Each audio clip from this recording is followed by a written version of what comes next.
பத்திரிகையாளர் திரு துக்ளக் ரமேஷ் நம்மோடு இணைகிறார். அவரிடம் பேசலாம். வணக்கம் சார். டெல்லி பயணம் குறித்த விமர்சனத்திற்கு தன்னுடைய செய்தியாளர்கள் சந்திப்பில் எடப்பாடி பழனிசாமி தெரிவித்திருக்கிறார். அதிமுக ஒருங்கிணைப்பு நடக்குமா அப்படிங்கிற கேள்விக்கும் அவர் நேரடியாகவே பதிலளித்திருக்கிறார் தான் பார்க்க முடிகிறது. தினகரன் விவகாரம், அமித்ஷாவுடனான சந்திப்பு குறித்து அவருடைய செய்தியாளர் சந்திப்பை நீங்க எப்படி பார்க்கறீங்க? அவருடைய நேரடியாக பதிலளித்ததாக நான் பார்க்கவில்லை. குழப்பமான பதிலைத்தான் அளித்திருக்கிறார். நேரடியாக அவரிடம் ஒரு கேள்வி கேட்கப்பட்டது, பிரிந்து சென்றவர்களை சேர்ப்பது பற்றி. அதை பற்றி எல்லாம் திரு எந்த முடிவாக இருந்தாலும் அமித்ஷா எடுப்பார், நான் எடுப்பேன் என்று சொல்லுகிறாரே தவிர சேர்ப்பதற்கு இடமில்லை என்று சொல்லவில்லை. அதிமுகவில் சேர்க்க மாட்டார், ஆனால் கூட்டணியில் சேர்ப்பாரா என்பது குறித்து தெளிவான பதில் இல்லை. குழப்பமான பதில் தான். திரு டிடிவி தினகரன் செல்வி ஜெயலலிதா அவர்களால் கட்சியை விட்டு நீக்கப்பட்டவர் என்று சொன்னார். அதே டிடிவி தினகரனுக்காக இவர் ஆர்கே நகர் தொகுதியில் வீதி வீதியாக போய் பிரச்சாரம் செய்தார் மக்களிடம். அப்போது இவருக்கு திரு டிடிவி தினகரனின் தயவு, அவருடைய ஆதரவு எம்எல்ஏக்கள் தயவு தேவைப்பட்டது. இப்போது பேசுவது பச்சையான சந்தர்ப்பவாதம் என்று பார்க்கிறேன். இந்த விவகாரத்துல செங்கோட்டையன் பற்றிய அந்த விஷயத்துக்கும் அவர் பதில் அளிக்கல. அடிப்படையில ஒரு கட்சியினுடைய அந்த கட்டுக்கோப்பு அப்படிங்கறத எடப்பாடி பழனிசாமி அதை தன்னுடன் வச்சுக்கணும் அப்படிங்கறதுக்காக ஒரு பயணத்தை மேற்கொண்டிருக்கிறார்னு பார்க்கலாமா, இல்ல வேற யாரும் தலைமையை மீறி போக கூடாதுங்கிற பயமா? அதிமுக விவகாரங்கள் பற்றி செய்தியாளர்கள் பேசினாலே அவருக்கு எரிச்சல் வருகிறது. அதிமுகவில் இத்தனை குழப்பங்கள் இருப்பதால் செய்தியாளர்கள் கேள்வி கேட்கத்தான் கேட்பார்கள். பொறுத்து கொண்டு பதில் சொல்வதாக இருந்தால் செய்தியாளர்களை சந்திக்கலாம், இல்லை என்றால் அவர் வீட்டோடு இருக்கலாம். அதிலே ஒன்றும் பிரச்சனை இல்லை. பொதுவெளிக்கு செய்தியாளர்களை சந்திக்கும் போது இத்தகைய விவரங்கள் நிச்சயமாக கிளறப்படும் என்பதை ஒரு அரசியல் கட்சி தலைவராக அவர் உணர்ந்து கொள்ள வேண்டும். மதிமுக உருவான போது கலைஞர் செய்தியாளர்களை சந்தித்து பதில்களை அளித்திருக்கிறார். ஆகவே திரு எடப்பாடி பழனிசாமி பத்திரிகையாளர்கள் மீது எரிச்சலை கொட்டி பிரயோஜனம் இல்லை. அதிமுகவில் அத்தனை குழப்பங்கள் இருப்பதால் கேள்விகள் வளரத்தான் செய்யும்.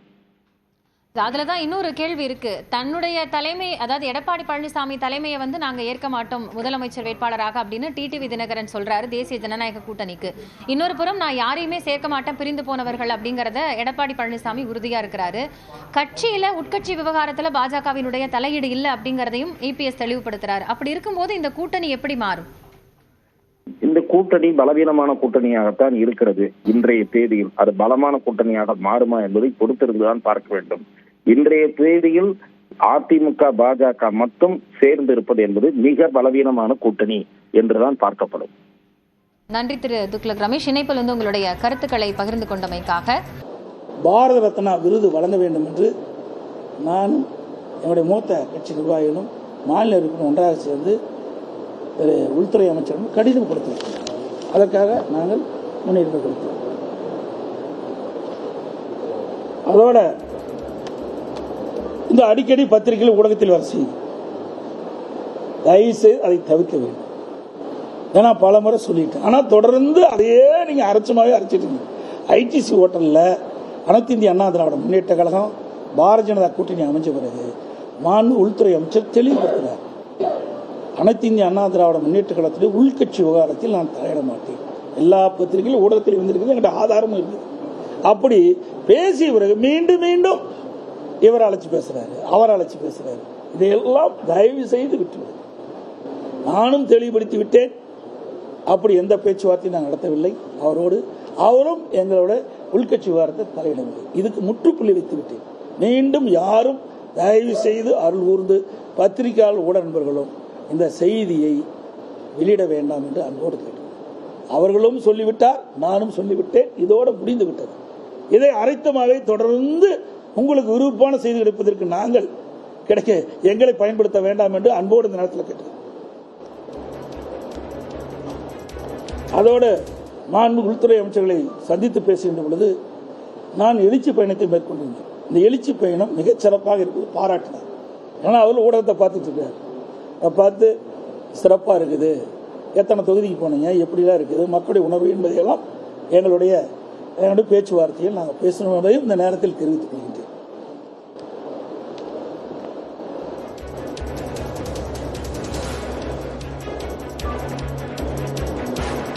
இன்னொன்று, அண்மை காலமாக வேண்டுமென்றே திட்டமிட்டு கட்சி கட்டுப்பாடை மீறி சில பேர் செயல்படுகிறார்கள். மாண்பு அம்மா காலத்திலும் சரி, அம்மா மறைவுக்கு பிறகும் சரி, யாரும் கட்சி கட்டுப்பாட்டை மீறினால் தலைமை அவர்கள் மீது ஒழுங்கு நடவடிக்கை எடுக்கணும். அதன் பேரில் தான் நாங்கள் சில நடவடிக்கை நாங்கள் எடுத்திருக்கிறோம். எதையும் இந்த பத்திரிகையிலே சொல்லிடுறேன். ஏன்னா அதுக்கு ஒரு காது மூக்கு கண்ணு வச்சு பத்திரிகை வெளியிடுறீங்க. தயவு செய்து நான் தெளிவுபடுத்திட்டேன். அதே போல திரு டிடி அவர்கள் என்னை பற்றி சில கருத்து தெரிவித்தார். மாண்பு உள்துறை அமைச்சர் அவர்கள் ஐடிசி ஹோட்டலில் தெளிவாக சொல்லிட்டார், உட்கட்சி விவகாரத்தில் நான் தலையிட மாட்டேன்னு சொல்லிட்டார். அதிமுக என்டிஏ கூட்டணி அமைக்கப்பட்டது சொல்லிட்டார். அதுக்கு பிறகு ஒரு வாரம் கழித்து இந்த பத்திரிகையாளர் சந்திப்பை திரு டிடி அவர்கள் சந்தித்து பேசுகின்ற பொழுது, நாங்கள் அதிமுக கூட்டணி இல்லை, ஆனால் என்டிஏ கூட்டணி இருக்கிறோம், ஆனால் என்டிஏ எடுக்கின்ற முடிவுக்கு நாங்கள் தொடர்ந்து செல்வோம் என்று சொன்னார். என்டிஏ எடுக்கின்ற அந்த கூட்டணியில் தான் திரு டிடி அவர்கள் இடம்பெற்றிருக்காரு. அந்த கூட்டணியில் அவர்கள் எடுக்கின்ற முடிவுக்கு நாங்கள் சம்மதிப்போம் என்ற ஒரு கருத்தை உங்கள் டிவியிலையும் பத்திரிகையிலும் செய்தி வெளியிட்டார். ஆனால் அண்மையில் என்ன நினைத்தாரோ தெரியல, என் மீது சில குற்றச்சாட்டை சொல்லிட்டு இருக்காரு. நேற்றைய தினம் முகமூடி அணிஞ்சிக்கிட்டு போனாருங்கிறார். இது எந்த விதத்தில் சரியா இருக்கும்? நீ பார்த்தீங்கன்னா நான் முகமூடி முடிஞ்சிட்டுலாம் போகல, அவர் தான் முகமூடி அணிஞ்சு அதிமுக முடிஞ்சார். இது 19/12/2011 19/12/2011 குறிச்சிங்க. 19/12 அப்போது மாண்புமிகு புரட்சித் தலைவர் அம்மா அவர்கள் திரு டிடி தினகரன் அவர்கள் அடிப்படை உறுப்பு நீக்கப்பட்டு விட்டார். இது அம்மாவுடைய கையெழுத்து, உங்களுக்கு வேணா பார்த்துங்க. 10 ஆண்டு காலம் கட்சியிலே கிடையாது. மாண்பு அம்மா அவர்கள் மறைந்த பிறகு, இறந்த பிறகு, அப்பொழுதுதான் அந்த இறுதிச்சடங்கு வர. அது வரைக்கும் அம்மா அவர்கள் இருக்கின்ற வரை அவர் சென்னை பக்கமே வரல. அவர் என்னை பற்றி பேசுறார். இது தேவையில்லை. அவர் எந்த உள்நோக்கத்தோட பேசுற எனக்கு புரியல. ஏன்னா தேசிய தலைவராக இருக்கின்ற ஐயா பசும்பொன் முத்துராமலிங்க தேவர்களுக்கு பாரத ரத்னா இந்திய நாட்டுடைய உயர்ந்த விருதான பாரத ரத்னா கொடுக்க வேண்டும் அறிவிப்பு கொடுத்த பிறகுதான் இப்படிப்பட்ட கருத்தை சொல்லிட்டு இருக்காரு. அதுக்கு முந்தியெல்லாம் இப்படிப்பட்ட கருத்தை சொல்லல. இது என்ன உள்நோக்கத்தோடு பேசுறேன்னு எனக்கு புரியல.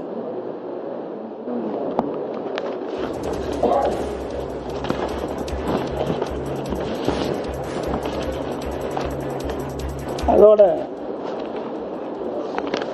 அதிமுக தனி தீர்மானம், இது கிட்டத்தட்ட சிறப்பு தீர்மானம். அனைத்து இந்திய அண்ணா திராவிட முன்னேற்ற கழகத்தை சிறப்பு தீர்மானம் நிறைவேற்றணும். அந்த சிறப்பு தீர்மானத்தில் தான் சில பேர் மீது ஒழுங்கு நடவடிக்கை எடுத்தோம். அப்போ அந்த சிறப்பு தீர்மானத்தில் 2500க்கும் மேற்பட்ட பொதுக்குழு உறுப்பினர் கலந்து கொண்டு எடுக்கப்பட்ட முடிவு. அதில் அந்த தீர்மானத்தில் சொல்லுவது, கழக அடிப்படை உறுப்பினர் உள்ளிட்ட அனைத்து பொறுப்புகளிலிருந்தும் நீக்கி வைப்பதோடு இன்று முதல் கழக உடன்பிறப்புகள் யாரும் மேற்கொண்டவர்களுடன் எவ்வித தொடர்பும் வைத்துக் கொள்ளக்கூடாது என்றும் இந்த பொதுக்குழு தீர்மானம் நிறைவேற்றப்பட்டது. இதையும் மீறி, கட்சி கட்டுப்பாட்டையும் மீறி அவர்கள் செயல்பட்டால் வேறு வழி இல்லை, தவிர்க்க முடியாத சூழ்நிலையில் தலைமை கழகம் சில வேறு மேல் ஒழுங்கு நடவடிக்கை எடுக்க சூழ்நிலைக்கு தள்ளப்பட்டவங்களை தெரிஞ்சு.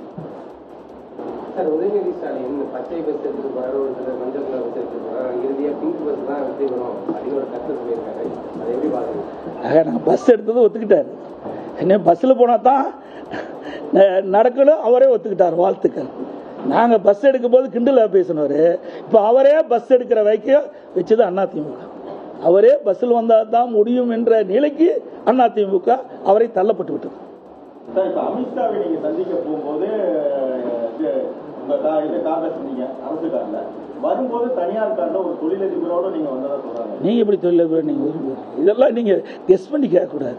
அதாவது ஒருவர் போறது வர்றது இதையெல்லாம் நீங்க இங்கிருந்து போறீங்க, நீங்க யாரோட போறன்னு கேள்வி கேட்டேன்னு இங்க வர்றதுதான் பார்க்கணும். உள்துறை அமைச்சரை சந்திப்பதை மட்டும்தான் நீங்க கேட்கணும்.